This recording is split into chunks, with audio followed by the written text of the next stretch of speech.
It's wonderful to be here today, and I'd like to acknowledge the Darug people whose land we are on today and on this beautiful day in Western Sydney. It's a great pleasure as my first public engagement as the Acting Chief Executive, having taken over from Rebecca Walk in May.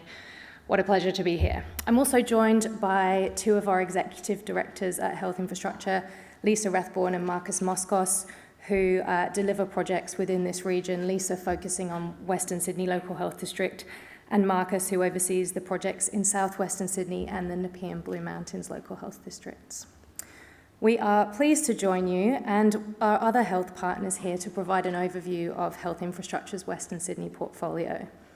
We've been delivering for Greater Western Sydney on behalf of New South Wales Health and alongside our local health district partners for over 16 years.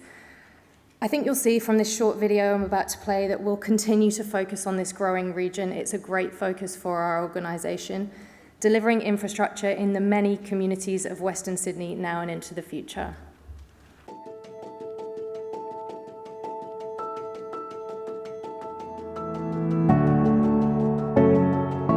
Greater Western Sydney is one of the fastest growing areas in the state, so it's not surprising that it's home to some of Health Infrastructure's largest projects. From Rouse Hill to Bankstown and Liverpool to Penrith, we have a vast array of major construction projects in planning and in delivery. We're partnering with local health districts, and through genuine consultation with clinicians, healthcare workers and local communities, we work together to discuss what they'd like to see in their hospital and how we can support their healthcare needs.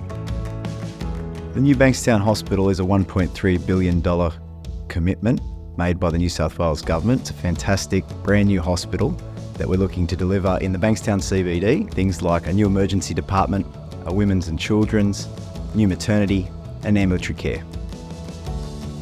15 minutes away from Bankstown is the Liverpool Health and Academic Precinct. The $830 million project will incorporate a brand new front entry, a new maternity area and an expansion of the emergency department, along with a brand new state-of-the-art pathology. Local artists pulled together fantastic pieces of art which celebrate the rich culture of Liverpool and the local Aboriginal community. The Westmead Health Precinct is an incredible hive of activity. One of the projects is the Paediatric Services Building, which is a $619 million redevelopment for the Kids Hospital at Westmead, bringing state-of-the-art facilities to the campus. The Integrated Mental Health Complex will be the biggest mental health facility in New South Wales and will be connected to the Westmead Hospital so that patients can get better integrated care.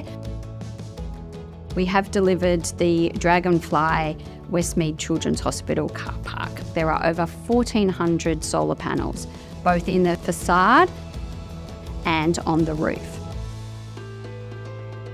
The Viral Vector project is really groundbreaking to develop a manufacturing facility locally that can actually produce those viral vectors will just change the way that we provide cancer care to patients in Australia. The $700 million Rouse Hill Hospital is a brand new hospital on a brand new site. It will mean those patients can receive their care closer to home. So it's very exciting for the community.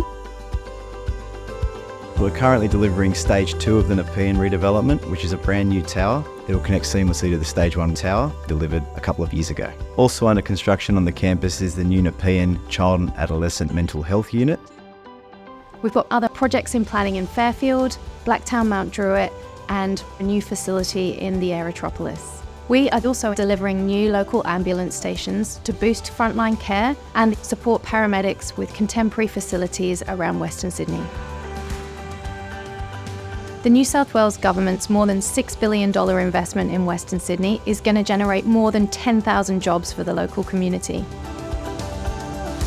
At Health Infrastructure, we're really focused on getting things done, delivering modern health facilities that are places of community and delivering care closer to home where you need it most.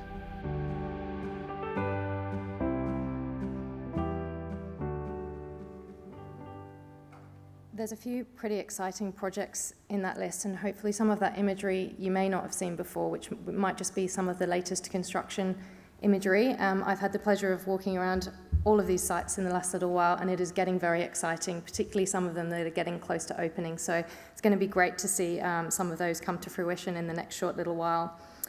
It's also, I guess, informed, and we've touched on a little bit, by the overarching urban policy that for decades government's been seeking to strengthen the Western Sydney cities in response to the above average growth. An astonishing 740,000 new residents added to this region's population since 2006, and we're really proud to have been a key contributor to this agenda.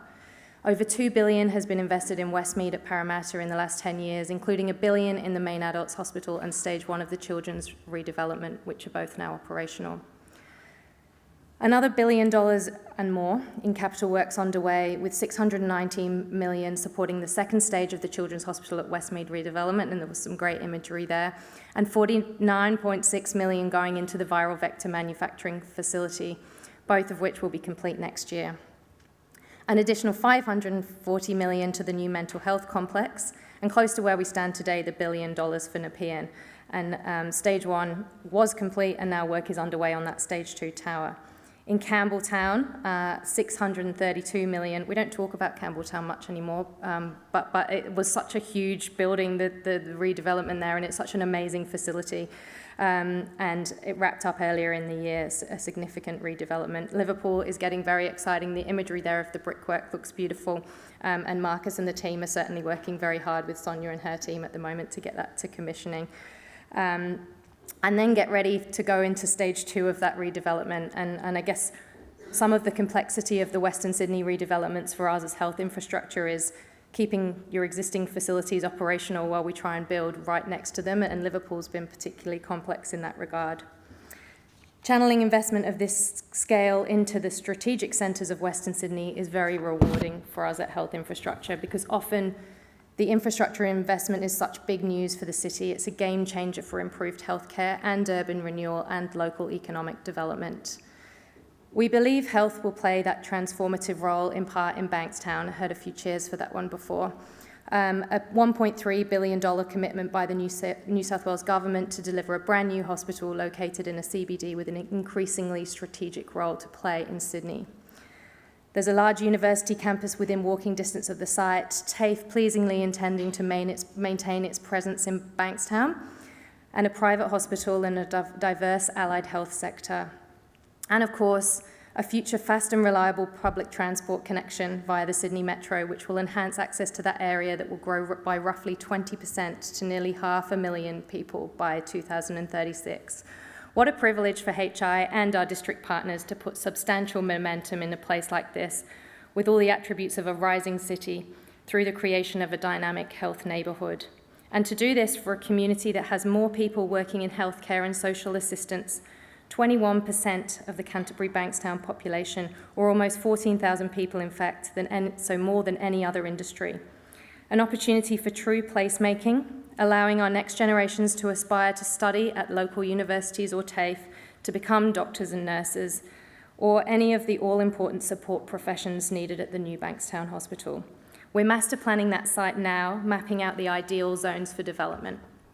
And we're doing some early engagement work to gather insights on the care priorities of the local communities, refining our culturally and linguistically diverse consultation strategies to ensure we're hearing voices of all of the community members, including those from the large Vietnamese, Lebanese and Chinese populations in that area as we progress. With the city building health infrastructure pipeline now well established and rolling out across the 3 districts, we're focusing on the additional pipeline of projects that are closely aligned to the government's residential housing agenda and commitment to providing social infrastructure to growing populations. Rouse Hill is a case in point, where we're working on the Western Sydney Local Health District $700 million new build to service the fast-growing northwest region. This hospital, and the others that will come after it, will have a very strong focus on advanced digital technology and innovative models of care, and that's certainly a message we've heard from the Minister this morning and from our local health district chiefs. The design for the proposed new Rouse Hill Hospital was released in May, and we've had 270 expressions of interest for involvement in our community reference panel, which will help shape the look and feel of the hospital. Construction timeframes will be confirmed following further planning and design with health professionals and the community, but this project is on track. Fairfield is another example. We'll be undertaking a $550 million upgrade of the existing hospital for the first time in over 30 years. And Blacktown Mount Druitt, where we're planning a $120, mustn't get myself in trouble, $1 million capacity expansion. Getting the health facilities right in growing centres like Fairfield and Blacktown is key to the success of the government's urban infill agenda, targeting increased housing. So it's important that the best design talent is secured for these projects, and we're working very hard to bring design and construction excellence to Western Sydney. We're looking forward to having the lead design team for the Fairfield Hospital announced in the coming weeks. On HI's radar too, as you saw in the video, is the early planning work, and as Sonia mentioned before, for the next wave of facilities, this time in areas with special and unique characteristics such as the Blue Mountains and the Western Sydney Aerotropolis, considering what health facilities might look like in those places and then planning for the infrastructure there. We'll have more to say about those projects in time. We talk a lot about bricks and mortar at health infrastructure, but we're actually motivated by the same things as the rest of health, and that's people. We and our local health district partners think a lot about the clinicians, the nurses, and the other staff that work on the front line in health that need and deeply appreciate great facilities to continue to deliver world-class care.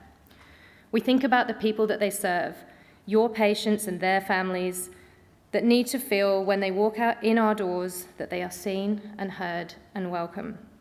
Our efforts to design with country is a big part of that, essential here in Western Sydney with a large and growing Aboriginal population, especially in places like Blacktown and the Macarthur area. Our Arts in Health program, which featured in the video before and a special insight into some of the new work at Liverpool, is a big part of this, and it's about supporting local artists to capture the essence of a local place and celebrating that across the spaces of our hospitals to give people a better sense of belonging whilst they're in our care. We think a lot about the workers that bring these great structures out of the ground, the construction men and women working on sites across the region, many of whom were born and raised in Western Sydney. We, as a government infrastructure agency, can substantially enhance the mental health and well-being of these workers, and we're very proud to say that in health, through health infrastructure, we're seen as a leader in this space, driving cultural change in the construction sector and enshrining high standards of worker well-being across the portfolio. We support our contractors, and we have pioneered a flexible work week to give our site workers a 2-day weekend and help avoid burnout on our projects, including in Western Sydney. And we are most active within government in supporting women in construction programs that pilot the new flexibility options to suit the busy lives of working women and to make construction a really compelling career choice for both genders. Looking ahead, there are challenges, as the Minister alluded to before, but great opportunities in the health capital workspace. We've spoken extensively this morning about keeping people out of hospital. And certainly New South Wales Health's future health strategy has a real focus on that. Keeping people well for longer, treating issues early, directing people to non-hospital settings. We are very strong supporters of those directions. Our focus at health infrastructure is on the quality of what we deliver, the efficiency of our processes, as well as government's processes, and getting the best value from the capital dollars that we do spend. Making sure our health assets are low carbon, resilient to extreme heat and flooding, especially here in the West, well-sited and designed, and extremely efficient to run over the entire lifetime of the asset. And that's the approach that we're taking to the $6 billion Western Sydney health infrastructure pipeline that we have on the table now. Thanks again for the opportunity to be here, Adam, Christopher, and the Dialogue team, and I'm happy to take any questions, I think. Be kind. Thanks, Emily. Thank you. Have a seat.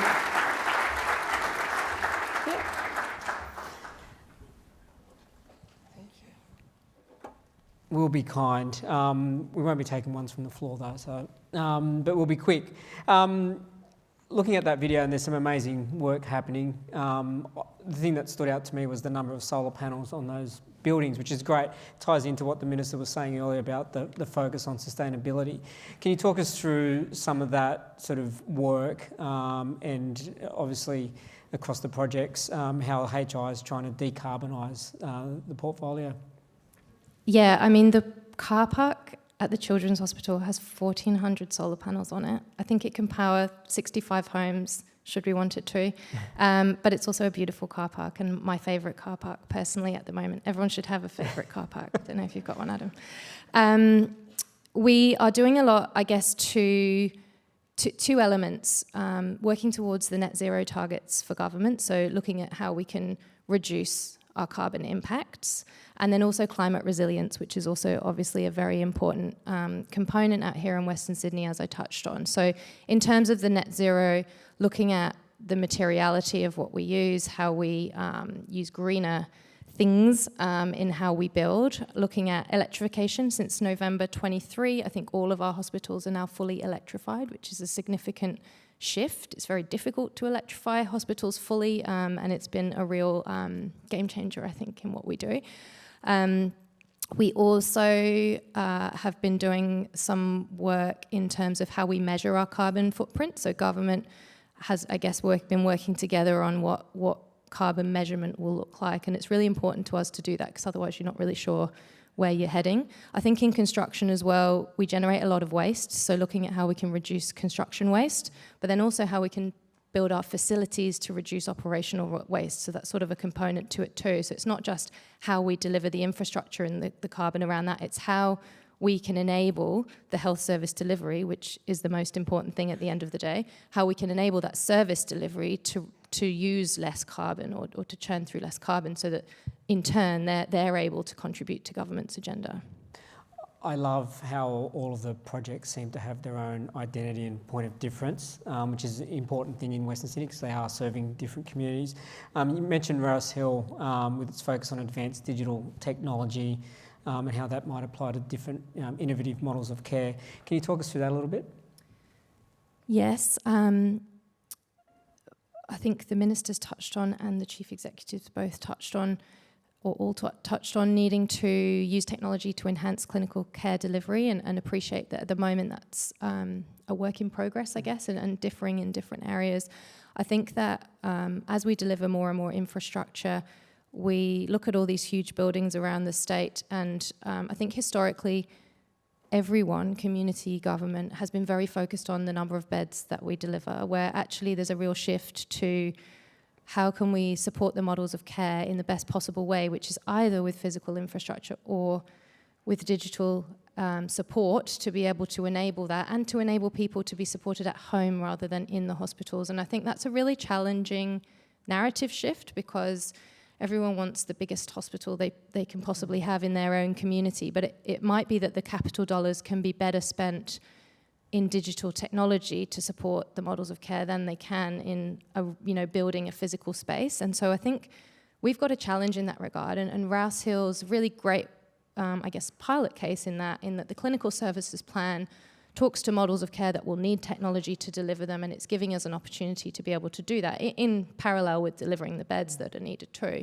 But I think that's going to take over time a real mindset shift of communities to understand that you're getting this huge investment, but you might be getting less beds than what you historically thought you might. And that's not because you're getting a worse deal than the last people that got the same amount of money. You're actually getting a better deal because you're getting investment in different things. Yeah. I mean, part of that mindset shift has to be preceded by some engagement, and you mentioned that in your presentation, that something that HI is focused on is making sure that there is proper engagement with some of those core communities and other Indigenous communities around the builds. Can you talk us through that? Yes, and every project is different, which I think somebody's already mentioned today, albeit we're thinking about how we can standardise what we can across the programme, but it's absolutely important that we understand the needs of local communities in delivering the health infrastructure. And to do that, we really leverage the work that the local health districts have done in their communities. Sonia, I think, mentioned that during COVID, people really learned how to reach out to different people in the communities. You know, you had to try and find the people who didn't usually engage. And so we have a great opportunity here to be able to leverage those channels and find the entire population of a local community to make sure that we're considering what their needs are. We work really closely with our partners in the local health districts to do that. there's been a lot of conversation, probably more so on the housing side, but I think it's applicable to you as well as one of the builders in the state, around new technologies, new construction methods. What are some of the things that you're seeing or you're looking to apply when it comes to some of these new developments? Construction methods. Yep, construction methods, prefab. Yeah, okay. Government has been very strong in its housing agenda, obviously, and in health, we have also been following the advancements in modern methods of construction. We do some, so modern methods of construction is looking at it differently and manufacturing things off-site to then be able to bring them on-site to put them together. And what it does is it shifts the trades that you need on-site. So where we've got trade shortages, we're actually able to use off-site manufacturing to have the trades working there, bring it to site, and then less people need to put this thing together when it gets there. Really beneficial in regional communities. We've used it for a couple so far. Lightning Ridge, Multipurpose Service, Broken Hill Community Centre and Dental Centre, I think, are a couple that we have used that methodology. We're also delivering some key worker housing at the moment, where we've built them off-site and we've craned them in, which is very exciting. I think we just had the first craning recently. We're delivering 47 accommodation units, mostly regionally, with that methodology. We're finding that it's not, at the moment, easy to get really good value from it because the scale across Australia is quite low, and so what we need to happen is we actually need to kind of piggyback off the rest of government's agenda. If they get something churning in the housing space, we'll be able to piggyback from that and get some value, because really places like Western Sydney should be really benefiting from this change in methodology, because the manufacturing capabilities here are significant. And if we can get Western Sydney doing some of that manufacturing at scale to support the government's agenda in that, then yeah, everybody delivering infrastructure should be able to benefit. Listening to the Minister, he certainly was open to the idea of being able to do things a little bit differently, and particularly around that housing and having health sort of support that as well. We're out of time. Thank you. Did I say your surname right? You did beautifully. Great, thank you. Thank you. There's obviously a lot happening in that space, and we can't wait to see some of these buildings pop out of the ground. So thanks, Emma Skulander. Thank you. Thanks for having me.